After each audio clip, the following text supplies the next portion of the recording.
Good morning students. आज का हमारा टॉपिक है गोलीय दर्पण से प्रतिबिंब निर्माण में प्रयुक्त प्रकाश किरणें। देखिए, गोलीय दर्पण में हमने दो प्रकार के दर्पण बताए थे, अवतल दर्पण व उत्तल दर्पण। क्लास 10 तक की साइंस में हम अवतल दर्पण व उत्तल दर्पण से प्रतिबिंब निर्माण देख चुके हैं कि दर्पणों के सामने विभिन्न स्थितियों पर रखे हुए बिंबों के लिए, वस्तुओं के लिए प्रतिबिंब निर्माण किस प्रकार से करते हैं। तो उसमें हमने देखा था कि प्रतिबिंब निर्माण के लिए हमें कम से कम 2 आपतित प्रकाश किरणों की ज़रूरत होती है।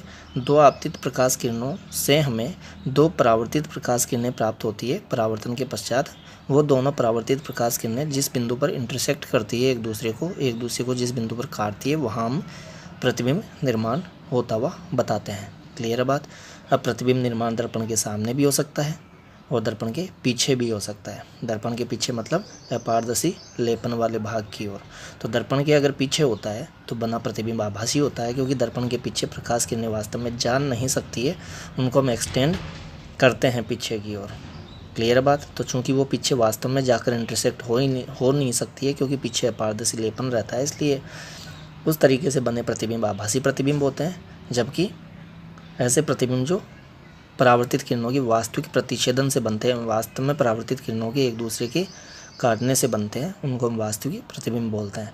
तो प्रतिबिंब चाहे आभासी हो चाहे वास्तविक हो, प्रतिबिंब प्राप्त करने के लिए हमें कोई 2 प्रकाश किरणें लेनी होती है। कम से कम 2 प्रकाश किरणों की आवश्यकता होती है।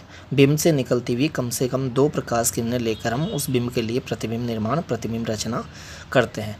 तो देखिए, वो 2 प्रकाश किरणें जो हम लेते हैं, इन 4 में से कोई 2 लेते हैं। जनरली सामान्यतः इन 4 प्रकाश किरणों में से कोई 2 प्रकाश किरणें लेकर अवतल या उत्तल दर्पण से प्रतिबिंब निर्माण किया जाता है, प्रतिबिंब की रचना की जाती है।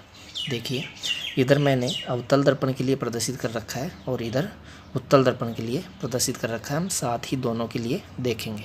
देखिए, पहले मैं समांतर प्रकाश किरण की बात करता हूँ दोनों के लिए, कि दर्पण की मुख्य अक्ष यही है। दर्पण की मुख्य अक्ष के समांतर आकर दर्पण पर आपतित होने वाली प्रकाश किरण उसके फोकस ऐप से परावर्तित होकर चली जाती है। क्लियर बात। ये किसके लिए है? अवतल दर्पण के लिए। तो मुख्य अक्ष के समांतर आने वाली प्रकाश किरण जो है, उसके लिए परावर्तित किरण हमें कहाँ से गुजरती हुई खींचनी होती है? उसके फोकस ऐप से गुजरती हुई खींचनी होती है। यहाँ हम बात करें तो कौन से दर्पण में? उत्तल दर्पण में। उत्तल दर्पण में अगर कोई प्रकाश किरण मुख्य अक्ष के समांतर आकर दर्पण पर आपतित हो रही है, तो हमें उसके लिए जो परावर्तित किरण खींचनी है वो इस तरीके से खींचनी है कि अगर उसको पीछे की ओर एक्सटेंड करें तो वो फोकस से निकल कर जाती हुई लगे। इट मीन्स अगर इस परावर्तित किरण को पीछे एक्सटेंड करें हम, तो वो फोकस पर जाकर मिले। इस तरीके से हमें उसको ड्रॉ करना है, खींचना है। क्लियर बात। तो उत्तल दर्पण में मुख्य अक्ष के समांतर आने वाली प्रकाश किरण उसके फोकस से निकलकर जाती हुई प्रतीत होती है। प्रतीत होना इसलिए बोल रहे हैं क्योंकि वास्तव में ये फोकस से निकलकर नहीं जा रही है, क्योंकि फोकस जिस ओर है उस ओर तो अपारदर्शी लेपन है, और अपारदर्शी लेपन को क्रॉस करके प्रकाश किरण ये उधर जा नहीं सकती। वैसे भी ये प्रकाश किरण तो यहाँ से यहाँ तक आई है, आपतित हुई है। आपतित प्रकाश किरण का यहाँ से परावर्तन हुआ है, क्योंकि पीछे तो वो जा ही नहीं सकती है, अपारदर्शी लेपन है, और यहाँ से परावर्तित होकर इधर लौट गई है। तो किस दिशा में उसको हमें भेजना है? ऐसी दिशा में भेजना है कि अगर उसको हम पीछे एक्सटेंड करें तो वो फोकस पर जाकर मिले। क्लियर बात। फिर देखिए, इसका जस्ट अपोजिट डायग्राम ये है। इसमें मैंने केवल रे डायग्राम पर रे की जो डायरेक्शन है उस पर जो एरो है उसको अपोजिट कर दिया है। देखिए, यहाँ ये आपतित के लिए था, ये परावर्तित के लिए हो गया है। यहाँ ये परावर्तित के लिए था, ये आपतित के लिए हो गया है। तो यहाँ क्या बोलेंगे? यदि अवतल दर्पण पर प्रकाश किरण उसके फोकस ऐप से गुजर कर आकर आपतित होती है, तो परावर्तन के पश्चात वो उसकी मुख्य अक्ष के समांतर हो जाती है। इसमें हमने कहा था मुख्य अक्ष के समांतर आकर दर्पण पर आपतित होने वाली प्रकाश किरण फोकस से परावर्तित होकर जाती है, जबकि यहाँ हम बोल रहे हैं फोकस से होते हुए दर्पण पर आकर आपतित होने वाली प्रकाश किरण परावर्तन के पश्चात मुख्य अक्ष के समांतर हो जाती है।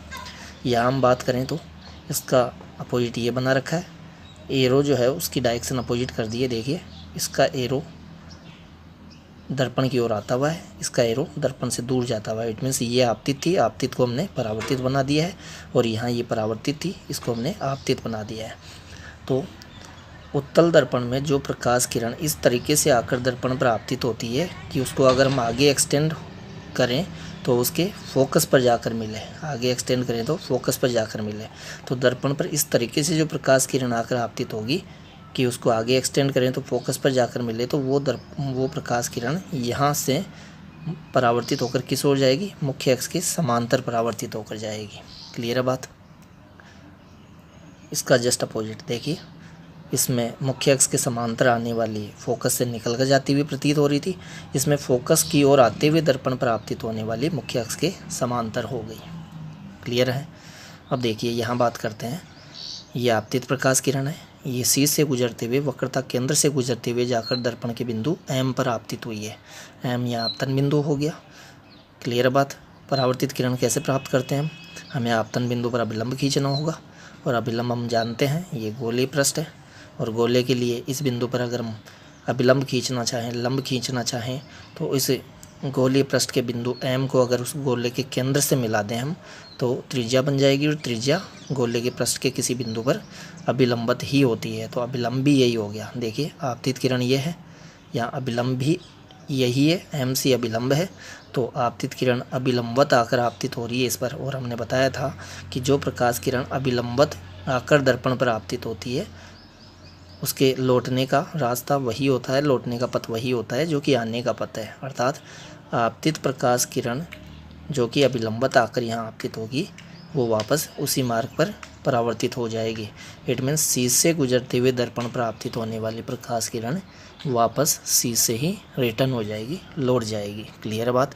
तो सी से आकर दर्पण पर आपतित होने वाली प्रकाश किरण सी से ही परावर्तित होकर वापस चली जाएगी। ऐसे इसमें बात करें उत्तल दर्पण में, तो इसमें क्या बताएंगे, जो प्रकाश की किरण, ये आपतित प्रकाश किरण है, ये देखिए यहाँ आकर आपतित हुई है, अगर इसको आगे भी एक्सटेंड करें हम, तो ये सी पर जाकर मिल रही है। तो जो प्रकाश की किरण सी की ओर आते हुए दर्पण पर आपतित होती है, देखिए सी तक पहुँच नहीं सकती है क्योंकि इधर अपारदर्शी लेपन है, आएगी तो यहीं तक, इधर से आ रही है, यहाँ आकर आपतित होगी, लेकिन आगे एक्सटेंड करें तो ये कहाँ जाकर मिलती हुई लग रही है, सी पर। तो जो प्रकाश किरण सी की ओर आते हुए, सी की ओर की डायरेक्शन ही है, सी की ओर आते हुए दर्पण पर आपतित होती है, परावर्तन के पश्चात वापस उसी रास्ते पर लौट जाती है। क्लियर बात। ये हमने उत्तल दर्पण के लिए बताई। इसमें तो सी से वास्तव में गुजरते हुए जा रही थी आपतित किरण और परावर्तित किरण भी, इसमें सी से गुजर नहीं सकती है क्योंकि सी जो है वो अपारदर्शी लेपन की ओर है। तो ये आपतित प्रकाश किरण अपारदर्शी लेपन को पार करके यहाँ तक आ नहीं सकती है। क्लियर बात। अब देखिए ये एक सामान्य स्थिति है जिसमें हमने क्या बताया है, एक प्रकाश किरण लिया, आपतित प्रकाश किरण, इसके ध्रुव पी पर आकर आपतित होती हुई कितने कोण पर, इसके मुख्य अक्ष के साथ आई कोण बनाते हुए, आई हम आपतन कोण को बोलते थे, लेकिन हमने मुख्य अक्ष के साथ वाले कोण को आई इसलिए बोला है क्योंकि यह मुख्य अक्ष ही अभिलंब है। क्यों है अभिलंब, देखिए ये गोले का एक पार्ट ही होता है दर्पण, ये गोला ही समझिए, ये गोले के पृष्ठ का कोई बिंदु हो गया, गोले के पृष्ठ के किसी बिंदु को अगर हम गोले के केंद्र से मिला दें तो हमें त्रिज्या मिलती है उस गोले की, और त्रिज्या गोले के पृष्ठ पर अभिलंबित होती है। तो इस आपतन बिंदु पर, आपतन बिंदु ये इसलिए हुआ क्योंकि ये किरण आपतित हो रही है इस पॉइंट पर आकर, तो इस आपतन बिंदु पर अगर हम अभिलंब खींचें तो वो PC ही होगा, अर्थात ये मुख्य अक्ष यहाँ अभिलंब है। तो अभिलंब के साथ आपतित किरण जो कोण बना रही है वो आपतन कोण है, और परावर्तन का नियम हमें बोलता है कि जितना आपतन कोण का मान है उतना ही परावर्तन कोण का मान होगा। इट मीन्स अभिलंब के साथ परावर्तित किरण उतना ही कोण बनाते हुए जाएगी जितना कोण बनाते हुए आपतित किरण आकर यहाँ आपतित हुई है। आपतित किरण द्वारा अभिलंब के साथ बनाया गया कोण आई है, तो परावर्तित किरण द्वारा भी अभिलंब के साथ बनाया हुआ कोण आई ही होगा, लेकिन इस कोण को हम परावर्तन कोण बोलते हैं और आर से डिनोट करते हैं, तो आर किसके इक्वल होगा, आई के इक्वल। क्लियर है बात। तो इसका अभिप्राय ये हुआ कि मुख्य अक्ष के एक ओर जितना कोण बनाते हुए प्रकाश किरण आकर आपतित होती है दर्पण पर, मुख्य अक्ष के दूसरी ओर उतना ही कोण बनाते हुए वो परावर्तित हो जाती है। ये कि यही बात यहाँ पर है। देखिए ये अभिलंब हो गया, मुख्य अक्षीय अभिलंब हो गई। क्लियर बात। क्योंकि ये आपतन बिंदु हो गया, आपतन बिंदु को अगर हम वक्रता केंद्र सी से मिला दें तो ये त्रिज्या बन गई इस गोले की, और गोले की त्रिज्या पृष्ठ पर अभिलंबित होती है, तो आपतन बिंदु P पर अभिलंबी ही है ये PC। तो ये मुख्य अक्ष जो है वो अभिलंब का काम कर रही है आपतन बिंदु P पर। तो अभिलंब के साथ आपतित किरण द्वारा बनाया गया कोण आपतन कोण, तो परावर्तित किरण भी फिर आपतन कोण के बराबर कोण बनाते हुए परावर्तित होकर चली जाएगी मुख्य अक्ष के दूसरी ओर, अभिलंब के दूसरी ओर। क्लियर है बात। तो ये 4 प्रकाश किरणें हमने बताई है अवतल दर्पण के लिए, 4 प्रकाश किरणें बताई है उत्तल दर्पण के लिए। इनमें से कोई भी 2 प्रकाश किरणें लेकर आवश्यकता अनुसार अलग अलग डेरिवेशंस में इनमें से 2 अलग अलग प्रकाश किरणों की आवश्यकता होती है। हो सकता है हमें ये प्रकाश किरण व ये प्रकाश किरण लेकर प्रतिबिंब निर्माण करना पड़े। क्लियर बात। हो सकता है ये व ये लेकर प्रतिबिंब निर्माण करना पड़े। इन 4 में से कोई 2 प्रकाश किरणें आवश्यकता अनुसार हम लेकर प्रतिबिंब निर्माण करते हैं। क्लियर बात। ऐसे इसमें भी उत्तल दर्पण जितने भी प्रतिबिंब बनाएगा, उत्तल दर्पण जितने भी प्रतिबिंब बनाएगा वो सारे प्रतिबिंब दर्पण के पीछे अर्थात अपारदर्शी लेपन वाले पार्ट की ओर बनेंगे। वो आभासी होंगे, व सीधे होंगे। जबकि अवतल दर्पण जो है वो अवतल दर्पण अपने सामने प्रतिबिंब की स्थिति के अनुसार वास्तविक प्रतिबिंब भी बना सकता है, आभासी प्रतिबिंब भी बना सकता है। आभासी प्रतिबिंब दर्पण के पीछे ही बनते हैं, आभासी प्रतिबिंब वास्तविक प्रतिबिंब दर्पण के सामने बनते हैं। आभासी प्रतिबिंब सीधे होते हैं, वास्तविक प्रतिबिंब उल्टे होते हैं। तो अवतल दर्पण जो है वो वास्तविक व आभासी दोनों प्रकार के प्रतिबिंब बना सकता है, जबकि उत्तल दर्पण से केवल आभासी प्रतिबिंब ही बनते हैं। प्रतिबिंब निर्माण हम देख चुके हैं क्लास 10th की साइंस में। क्लियर है बात। उनको आप और देख सकते हैं ढंग से। अब ये जो परावर्तित किरणें हमने खींची है इन सब रे डायग्राम्स में, वो परावर्तित किरणें हमने परावर्तन के 2 नियमों को यूज में लेते हुए ही खींची है। यहाँ तो हमें डायरेक्ट ही इनको लर्न करना है कि किधर से आती हुई प्रकाश किरण के लिए परावर्तित किरण किधर से गुजरेगी। क्लियर है बात। लेकिन ये किरणें R=I, वो जो दूसरा परावर्तन का नियम है कि आपतित किरण, परावर्तित किरण व अभिलंब तीनों एक ही तल में होते हैं, तो उन दोनों नियमों को यूज में लेते हुए ही आपतित किरण के लिए यहाँ परावर्तित किरणें खींची गई है। क्लियर है बात। तो ये गोलीय दर्पण से प्रतिबिंब निर्माण में प्रयुक्त किरणों की बात हुई। अब देखिए प्रतिबिंब की हम बात करते हैं। प्रतिबिंब में अभी मैंने बताया था कि प्रतिबिंब निर्माण के लिए, प्रतिबिंब रचना के लिए हमें कम से कम 2 आपतित प्रकाश किरणों की ज़रूरत होती है। बिंब से निकलती हुई, वस्तु से निकलती हुई कम से कम 2 प्रकाश किरणों की ज़रूरत होती है। फिर उन 2 प्रकाश किरणों के लिए 2 परावर्तित प्रकाश किरणें हम खींचते हैं। दोनों परावर्तित किरणें या तो वास्तव में एक दूसरे को इंटरसेक्ट करती है या पीछे बढ़ाए जाने पर इंटरसेक्ट होती हुई प्रतीत होती है, काटती हुई प्रतीत होती है। तो वो दोनों परावर्तित किरणें वास्तव में अगर एक दूसरे को काटती है तो ऐसे प्रतिच्छेदन से वास्तविक प्रतिबिंब बनता है, रियल इमेज बनती है, जिसे पर्दे पर भी प्राप्त किया जा सकता है। जबकि अगर किरणें वास्तव में नहीं काटती है, पीछे की ओर बढ़ाए जाने पर, पीछे किधर, अपारदर्शी लेपन वाले पार्ट की तरफ, दर्पण के पीछे की तरफ बढ़ाए जाने पर अगर वो काटती हुई प्रतीत हो, दर्पण के पीछे की ओर बढ़ाए जाने पर वो काटे, तो उस स्थिति में जो प्रतिबिंब बनेंगे वो दर्पण के पीछे बनेंगे। वो प्रतिबिंब आभासी होंगे। आभासी प्रतिबिंब सदैव सीधे ही होते हैं और जो वास्तविक प्रतिबिंब होते हैं वो उल्टे बनते हैं। वास्तविक प्रतिबिंब परावर्तित किरणों के वास्तविक प्रतिच्छेदन से प्राप्त होते हैं, जबकि आभासी प्रतिबिंब जो है वो परावर्तित किरणों को पीछे की ओर बढ़ाए जाने पर वो इंटरसेक्ट होती है, उससे प्राप्त होते हैं। क्लियर बात।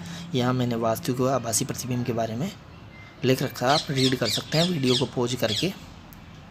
क्लियर बात। ये मैंने बता ही दिया है कि आभासी प्रतिबिंब सीधे होंगे, वास्तविक प्रतिबिंब उल्टे होंगे।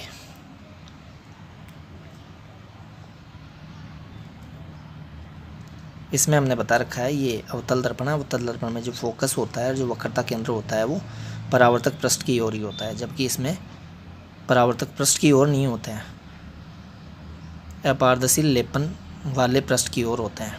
तो प्रकाश किरण ने हम इधर से आपतित करते हैं, क्योंकि प्रकाश हम आपतित किधर से किस ओर से करवाएंगे, जिस ओर परावर्तक पृष्ठ है उसी ओर तो प्रकाश आकर आपतित होगा। इसमें बिंब इधर रखा जाएगा, वस्तु इधर रखी जाएगी परावर्तक पृष्ठ की ओर, इसमें भी परावर्तक पृष्ठ की ओर ही बिंब रखा जाएगा। तो प्रकाश किरणें दर्पण पर इस ओर से आते हुए आपतित होगी, वो पीछे नहीं जा सकती, फोकस व वक्रता केंद्र की ओर नहीं जा सकती, जबकि इसमें फोकस व वक्रता केंद्र से गुजरकर भी दर्पण पर आपतित हो सकती है। यहाँ C व F जो है वो वास्तविक है, जबकि यहाँ F व C आभासी है। क्योंकि इन पर प्रकाश जा नहीं सकता है, क्योंकि ये अपारदर्शी लेपन की ओर है। तो ये वास्तविक प्रतिबिंब आभासी प्रतिबिंब के बारे में बात हुई। इस लेक्चर में हम इतना ही देखेंगे। नेक्स्ट लेक्चर में हम साइन कन्वेंशन की बात करेंगे कि गोलीय दर्पण व लेंसों में दूरी मापन के लिए कौन सी चिन्ह परिपाटी काम में ली जाती है। उसमें हमें चिन्ह परिपाटी का मतलब हो गया कि हमें डिस्टेंस जो होती है विद साइन लेनी होती है,